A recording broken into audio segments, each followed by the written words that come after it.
శ్రీ ఆంజనేయం దోస్తులు మన గల్లికా గణేష్ నిమజ్జనం చాలా సక్సెస్ఫుల్గా సేఫ్గా జరిగింది. మెయిన్గా పిల్లలు ఇంటికి వచ్చే వరకు మాకు చాలా టెన్షన్ ఉండే. నైట్ 3 అయిపోయింది, మేము ఇంట్లోకి వచ్చేసరికి 3 అయిపోయింది. వాళ్ళు ఇంకా ఎప్పుడు వెళ్ళారనేది కూడా ఐడియా లేకుండే. మార్నింగ్ 7కి అలా వచ్చారు ఇంటికి. వాళ్ళు వచ్చేదాకా చాలా టెన్షన్ పడ్డాము. అందరూ చిన్నపిల్లలే, పెద్దవాళ్ళు ఎవ్వరు లేకుండే వాళ్ళతోటి.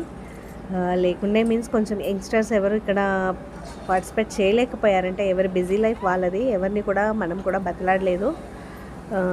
చాలా సక్సెస్ఫుల్గా జరిగిందని చెప్పాలి. సేఫ్గా జరిగినందుకు చాలా హ్యాపీ. ఆ చిన్ని గణపయ్య చూడండి వెళ్ళిపోడంట. నిజంగా ఎంత బాధ అనిపించిందో. 9 రోజులు అంత జాగ్రత్తగా అంత భక్తిగా చేసి ఇప్పుడు ఆ వాటర్లో అసలు నాకు ఎందుకో చాలా ఇది అసలు కరెక్ట్ ప్రాసెస్ కాదేమో అన్న ఫీలింగ్ వచ్చేసింది. కానీ తప్పదు కదా, ముందు పెద్దవాళ్ళు చెప్పినవి మనం పాటించాలి. సో అందరూ సేఫ్గా వెళ్ళండి ఇంటికి. Happy journey.